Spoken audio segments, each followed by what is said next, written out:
quad core with one of the best playmaking supports in the game, and the Rubik remaining.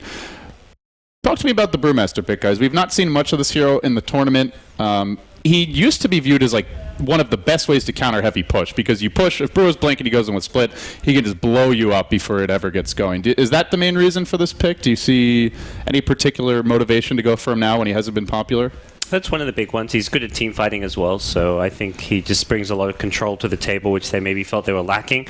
Yeah. There is a Shadow Shaman who can get an insta-hex off him, so he has to be careful when he blinks and he doesn't get insta-lockdown and blown up. But the burst damage on the Dire side was what, like Shadow Fiend? Shadow Fiend Gyrocopter is pretty decent. So. Yeah. It's definitely a little bit dangerous from the perspective that Gyrocopter and Shadow Fiend, they're going to be going for early BKBs anyway, and BKB is always a big item to talk about against Brewmaster because he pops the ultimate, but you pop BKB, and there's very, very little that he can do. So I think it is being played by Aggressive, so it's probably going to get safe lane farm, and that means that he is going to have his Blink Dagger up at a decent time to get impact in before those BKBs come out. But it seems like an alright pick, though I think it is a little bit risky. Like you were talking about, there's the Shadow Shaman lockdown to worry about as well. So Sin said he thinks CDEC has a much better draft this time. Do you guys agree? Do you have a favorite? Much better for themselves than last time. It's much easier to execute. Better than EHOME's in this game, too. Okay. It's much better for them, but it's not much better than EHOME's. Okay, so you think the drafts are even, but it's a much better CDEC draft? Yeah. No, they have a better draft than EHOME as well, but not a much better one.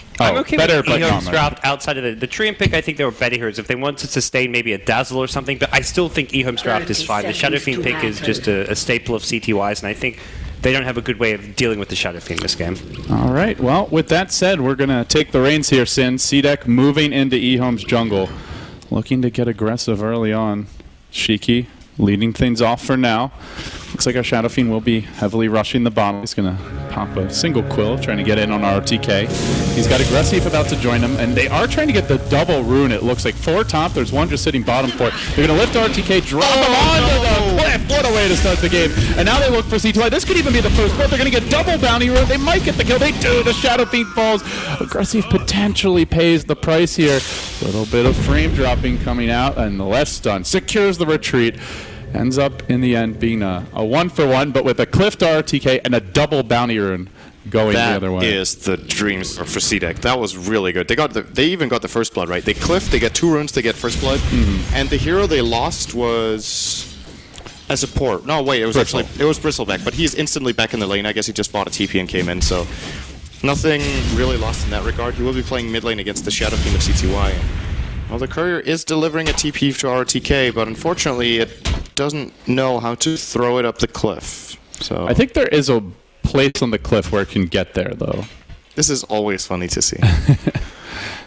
Give it to me. Give it to me. Thank you. All right. Not the worst then. He's actually getting. And the lane is pushing. Oh wow, XZ is pushing. Oh. So normally you'd want to be kind of denying a bit more there. Try to get your range creep killed off quicker, but I don't know if he was there in time to ensure the equilibrium. Well, actually, no, he was the one who got the bottom range. I guess no one distorted it either, so it should just be meeting evenly.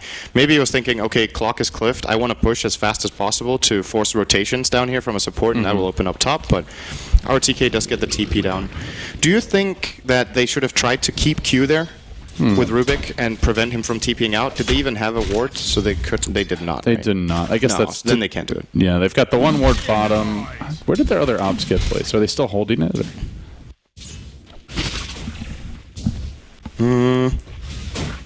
It's in the top lane. Okay. Right behind green. There. There you go. That's a great Pretty ward good when ward, you're playing actually. aggressively.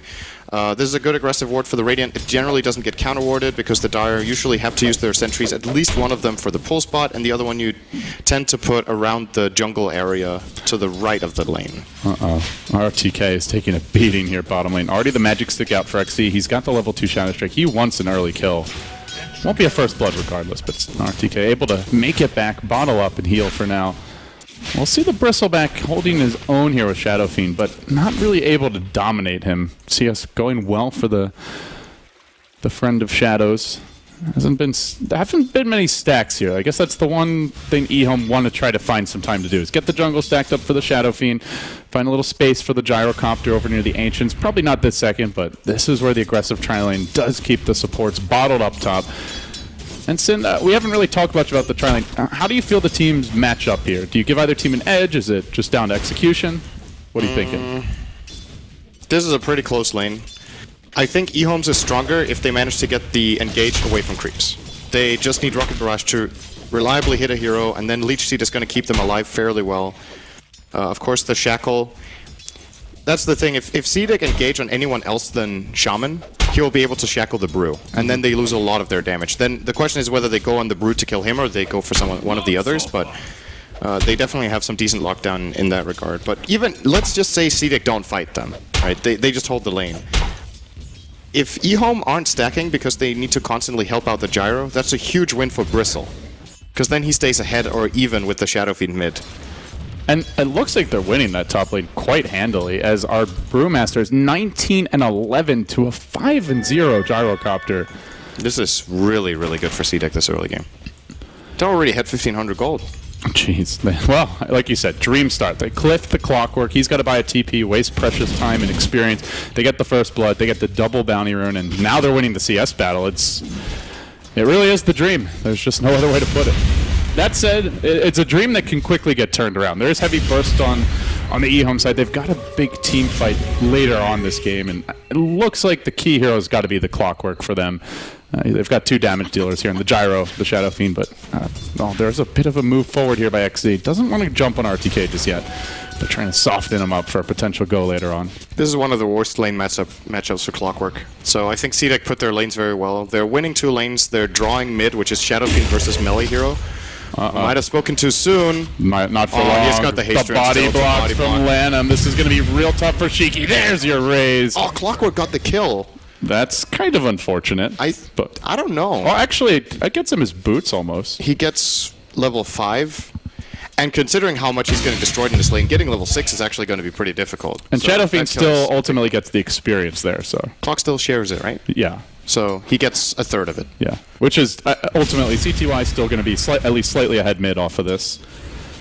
And Clock catching up nicely. Yeah, hero levels very even. The only discrepancy, of course, Clock being behind the level against Quap is to be expected, especially when you get cliffed. And apart from that, EHOME are just getting their farm on this Shadow Fiend. I'm worried for them though if this Gyro doesn't start finding farm, that CDEC hit this sweet spot when Brew gets the blink after these treads, which, you know, he's probably only getting these because it's an aggressive trial lane and he wants to be able to pressure in the lane. But when all of CDEC's lineup comes together, say minute like 12 or 13, do EHOME even have the power to fight them back? It's going to be tough to say. It looks like CDEC don't want to get to that point without having some additional action, it seems. They're going to smoke. Thinking about a wraparound, instead they're going to plunge straight up the lane. Well, thinking about that. Now heading towards top. A little indecisive about where they want to go. They also took a while just to get the smoke going. They moved from that top tower down over, like, below their Ancients, waited for a courier delivery, then popped the smoke. And they're hoping ROTK might walk in. They're going to actually reveal this thing, and they don't get the lift off. Haven't shown Garter, but with the Rubik being revealed, the jig is basically up at this point. There's no hook shot yet, although RTK is not going to lack for confidence despite it. And in the end, it seems a lot of waste of time for CDEC, actually, and CYF will be happy to take this. Finally, they reassembled the tri-lane. Not getting a huge amount. Gyro's in trouble. Well, this could change though. Lift right back into the clap. The follow-up's coming. Lashrak stun misses, but I think they get the kill anyway here. They do. Still, a little bit closer than what they were hoping for. The lane ward expired now, but that's set up. They knew exactly where Gyro was and saw the opening for Rubik to come in from the side. Get a free kill. They can't get the tower. Obviously, it's full health for now, but do put pressure, of course, forcing probably a rotation up here from Trian, who's currently playing in the Radiant jungle. I'm not sure what he's trying to accomplish. Did he ward down there? Yeah, he did. Okay, because they can't kill the Quap at all. And they also can't kill the Bristle, realistically. They got that 1 kill in the lane, which was good. But if he's hovering anywhere near 3/4 health, it's never going to happen. It does feel like EHOME are going to be much more the defensive team for the first 10-15 minutes of this game. Once the Brew blinks online, they get the Bristle's first item, and the Queen of Pain just tanks up, gets her levels. CDEC want to run at you at that point with the split, and EHOME much more about farming their Shadow Fiend, clearing out stacks with Gyro, getting the Shaman level 6. It just feels like a much more reactionary lineup, and it's going to be CDEC looking to make moves around the map. But first move didn't really work with the smoke, and now the hookshot's online. This is the one ability that could make some plays and set things up for EHOME. I think they're going to need RTK to play a good game this time around. The Treant and Shaman aren't level with They found Lanham, lift, stun, that one hits, and down Lanham goes. And they, So they bottled a haste rate on Bristle. This could be huge. Oh yeah, he could dive Shadow Fiend at some point if he wants. They got level 5 on DDC Shadow Shaman for EHOME, so The supports are getting well, that's okay. They're slightly ahead, but Gyro is still losing yeah. on farm. I think that's okay given how valuable the Shaman 6 is, though. Yeah. I would say so. And Tree, you mentioned, it's really good to get levels on the support, but I mean, if you're going to sacrifice one, he's probably one of the better supports to do it on. He's not an Ancient Apparition or Sand King type of hero where they simply have to get stuff accomplished and get their levels fairly early. There's a move now towards the top lane. CDEC bringing in their Rubik Leshrac duo. They have another smoke available. Q and Garter trying to find places to make aggression happen, but just nobody really opening things up here on EHOME. They're not pulling. They didn't actually see this movement, but they just know these supports are off the map. Everybody's got to be playing safe. So they've got somebody parked mid, the Tree protecting the Shadow Fiend. They have a Clock who, I mean, is not the hero that CDEC's likely to gank, and also is difficult to kill anyway, so he's left alone. But in general, just they're playing keep away nicely, and meanwhile their Shadow Fiend is racking up the CS. 67 creeps. And rising. Yeah. Is that his full mech? It's got to be close.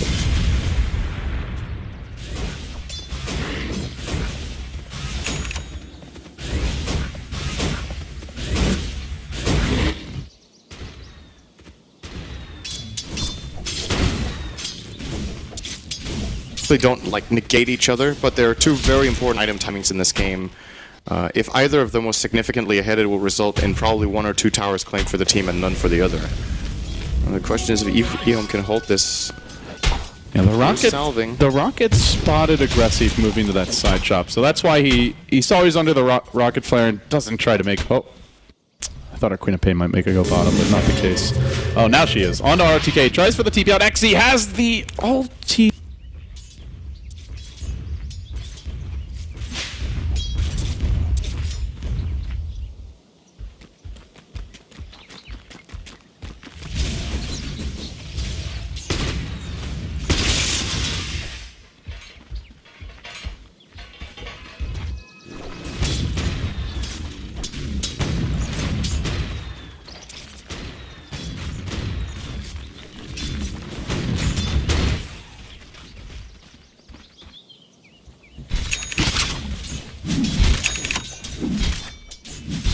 Before with the Brew Blake, so I think RTK was expecting everyone to be there, and it looked like it was just the Rube.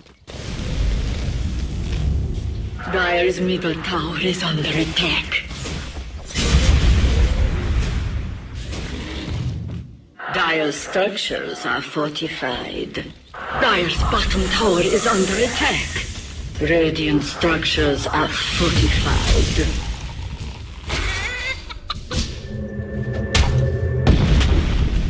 Appall upon my life. Reduce to your elements.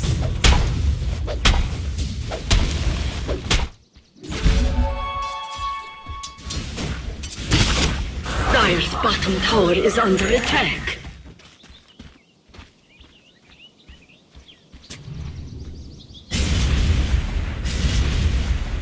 Drums. Good question.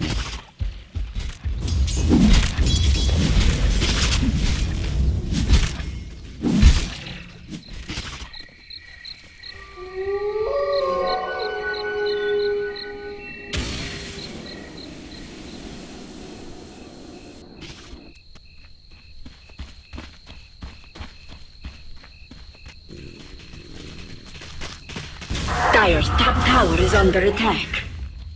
Radiant's bottom tower is under attack.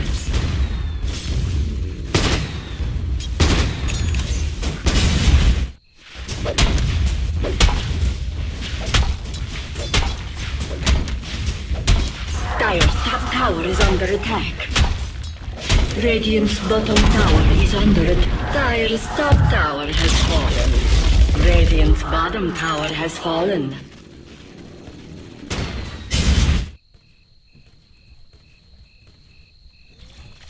Click items. Yes. To some. Radiant's bottom tower is under attack.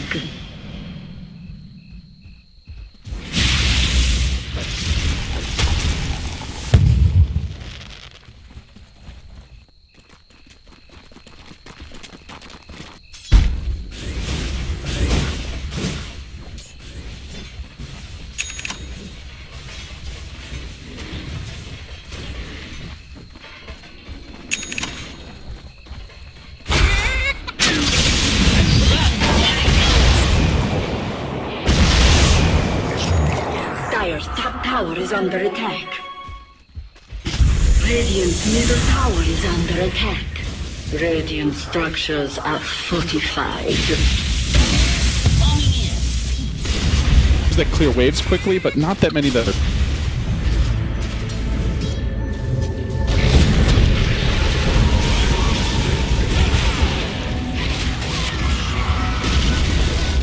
Radiant's middle tower has fallen.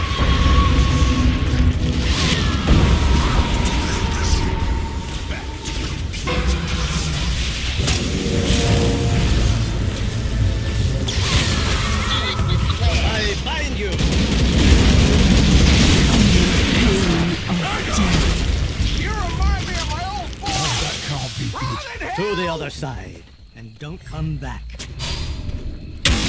Rock it on.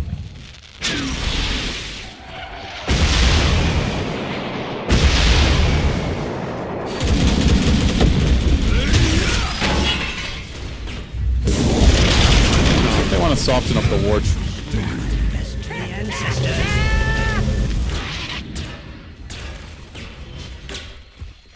Radiant's middle tower is under attack.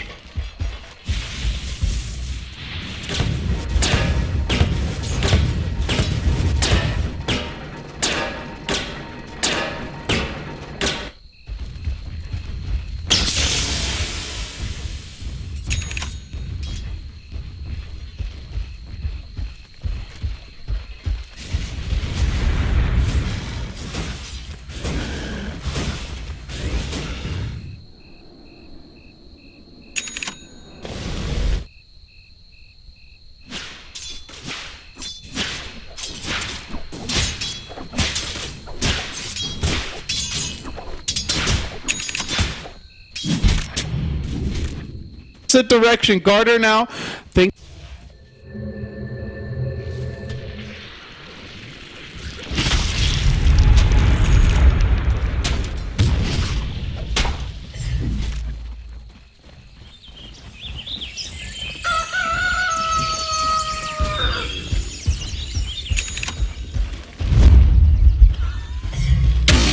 And it's off.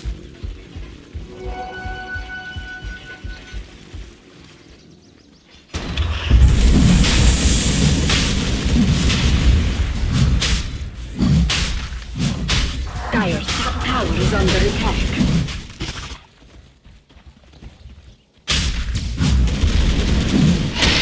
Roshan has fallen to the Dire. Goes in and lifts Treant. Dire's top tower is under attack.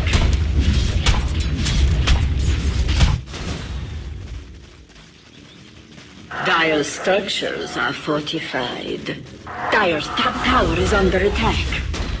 Radiant's bottom tower is under attack. Dire's top tower has fallen.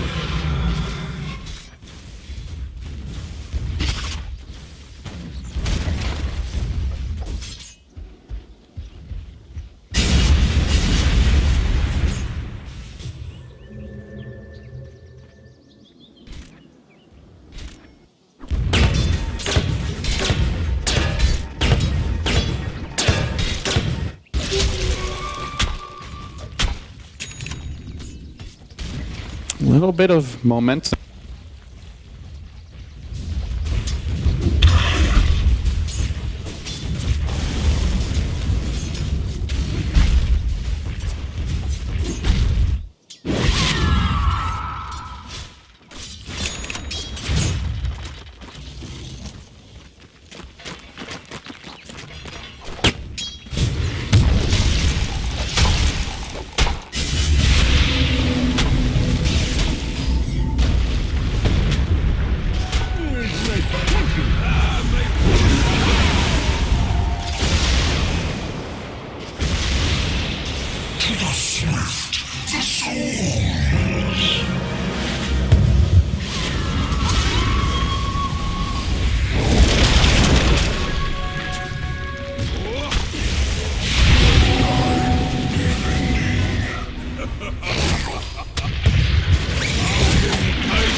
showing that same.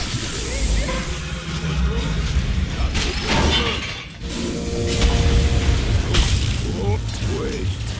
I'll never touch the stuff.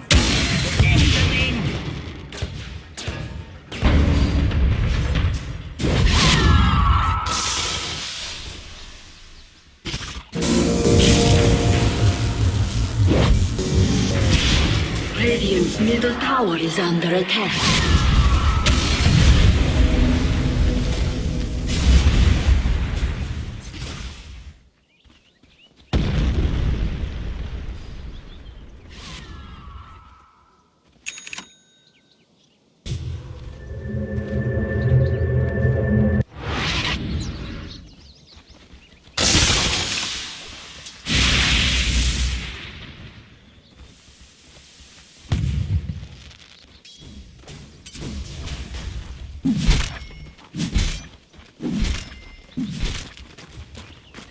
An ability to have, and now they have a way to.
Comes out, it hits the brew aspect.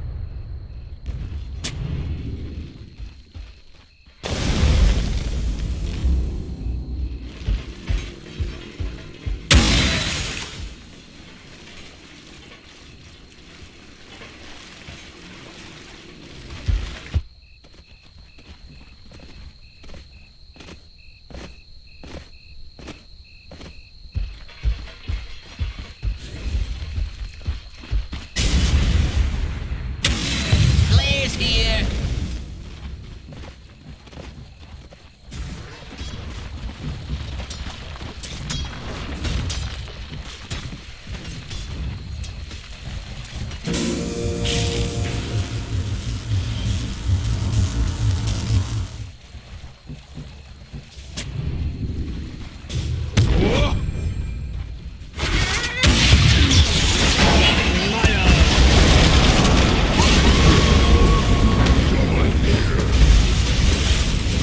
For a bit more, the hunting RTK, Blink Street.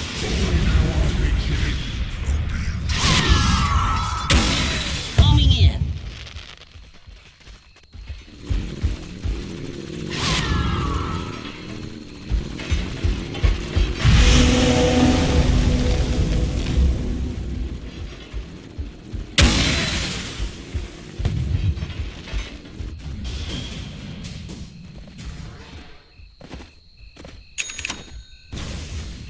Radiant's bottom tower is under attack.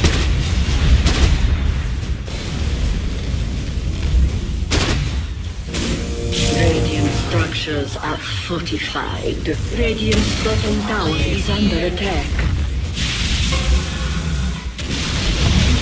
Radiant's bottom tower has fallen.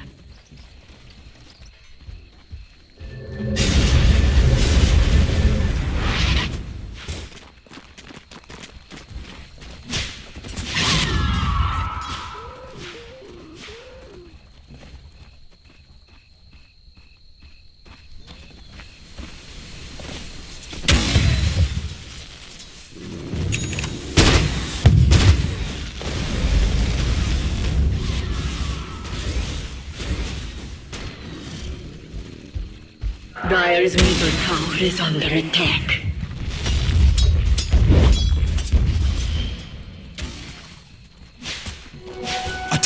to the impurities.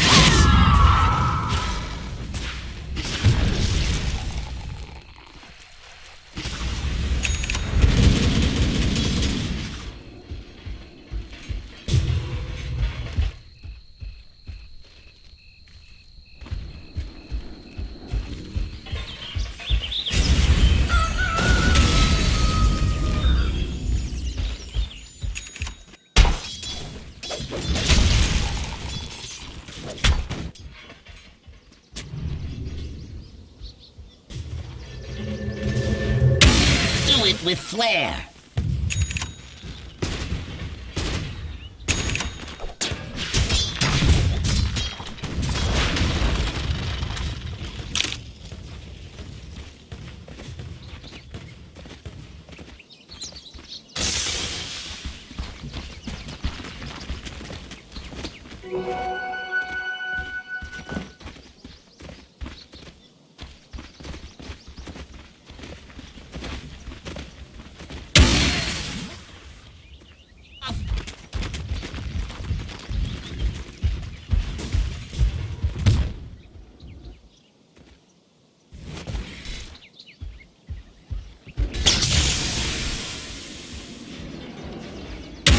Incoming!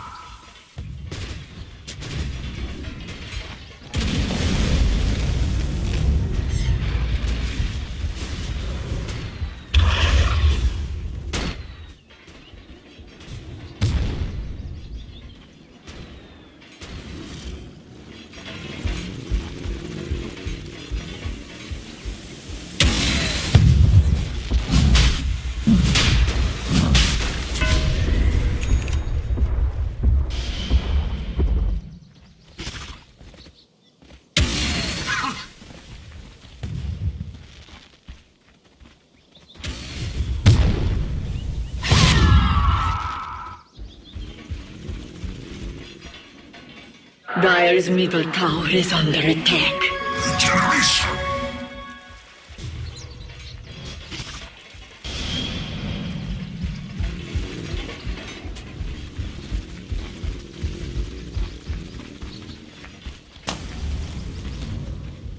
Dire's middle tower is under attack.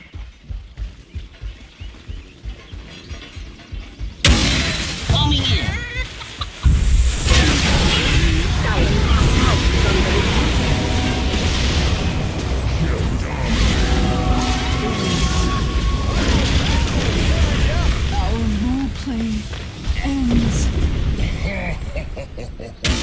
Rock it on.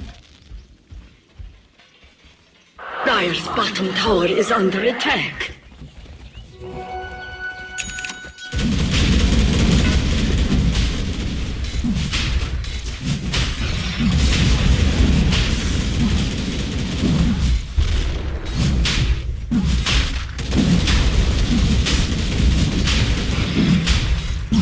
Dire's middle tower is under attack.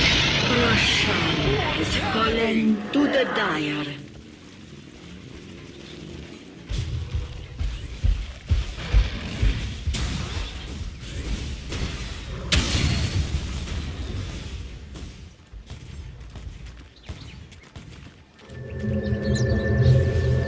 Under the map.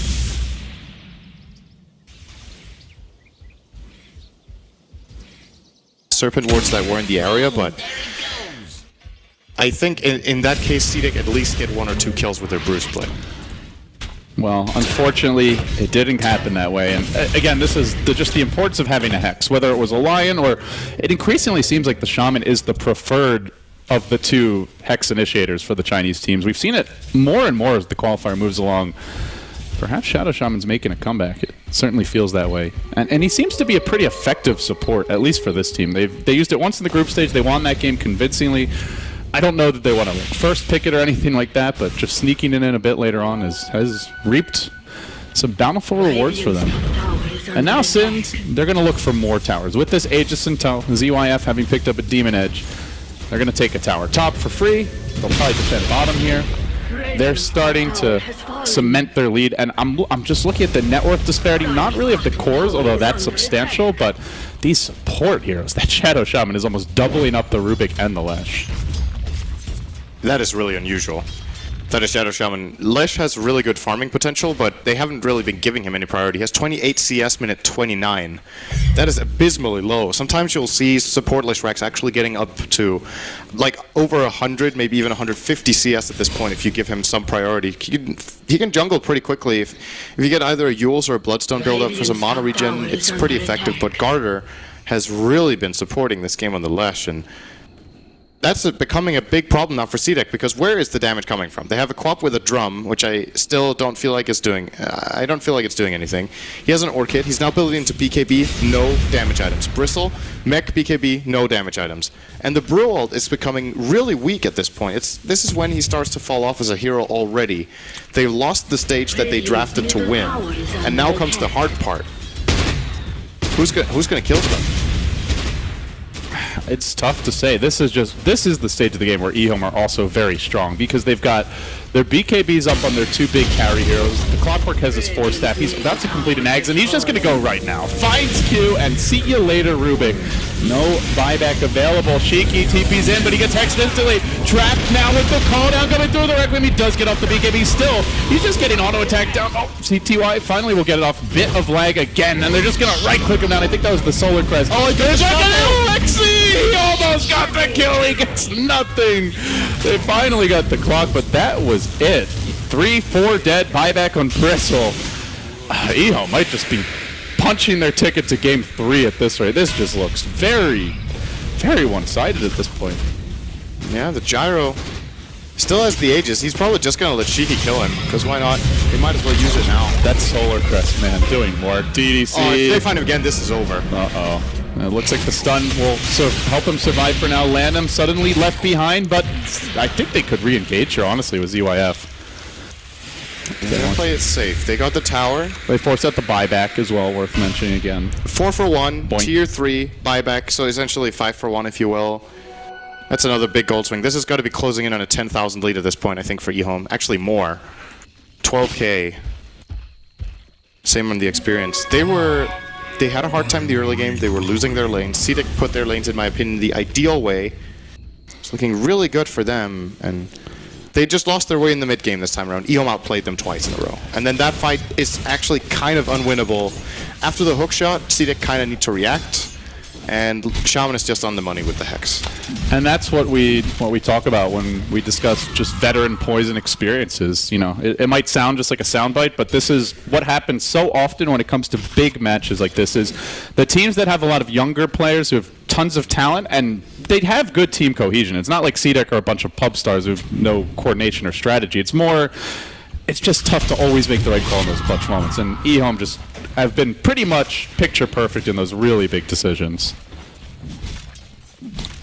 If they lose this game after the start they had, I just feel like it's going to be a 3-0 at that point. I don't think they can expect a better beginning than this. It's so hard not. I mean, as a former player, it just must be so hard not to go on tilt if you're in this position, right?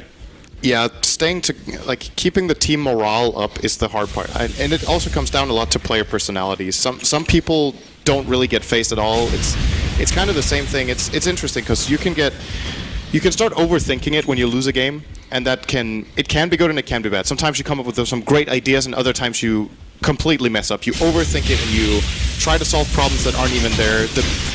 It's something that you generally see a lot from emotional teams. The best example I have right now is a team like Cloud9, who sometimes have incredible games. Like, they're playing like they're the best team in the world, and then in a best-of-3 final series or knockout series, if they lose game 2 and get to a game 3, they have a really low win rate on game 3s, I think, because they don't adapt well under that kind of pressure. And it's the same for player personalities, both in terms of drafting, but also in terms of play. Like, some people are less phased by it. A lot of championship teams, the reason they are championship teams is that even though they lose, they don't go on tilt. Old Na'Vi, for example, countless times in lower brackets, losing the first game of best-of-3 and coming back. That's where especially Puppy could get a lot of credit for that from back in the day. There's your hook. It's going to force out the BKB on aggressive. Now Shiki trying to decide if he wants to go in or not. They do manage to stun CTY. The wards get stolen and trap him in, but he just BKBs. That Solar Crest making him nigh impenetrable. And they'll clear out the enemy wards. Thanks for gold. Yeah, I guess so. Brewmaster split is available. He should get it off, but there's an overgrowth waiting for this, and it should be dropped here momentarily. But actually, they don't need it. They're just going to right-click down the brew aspect. RTK hooking forward. There's a really nice free to paint ult from XZ, but now the counter hook by Q trying to make plays. They just don't have the damage, it seems, Sin. Nobody dies. Gyro is still King Kong, and he'll walk in and start slapping racks again. They're going to hex Brewmaster. Chase onto him. Gets nuked once more. EHOME. Just time to focus on objective. CTY wants the swag point. So now he's been cliffed, and, well, whatever. He'll blink his way out in just a moment. Getting a little clowny here towards the end. But. Yeah, they're going to keep rocketing the Brew so he can't blink in if he had any plans of doing anything together with Lash. We do have Lightning Storm, which could perhaps... No, this is not. Who are we kidding? A little bit of a taunt ult. EHOME going to give CDEC a bit of a reality check here as they finish polishing off that mid lane. I can only imagine the gold lead is getting completely out of hand at this point. 22-9, 15,000 gold lead. And again, this started so well for CDEC. This is almost impossible by now.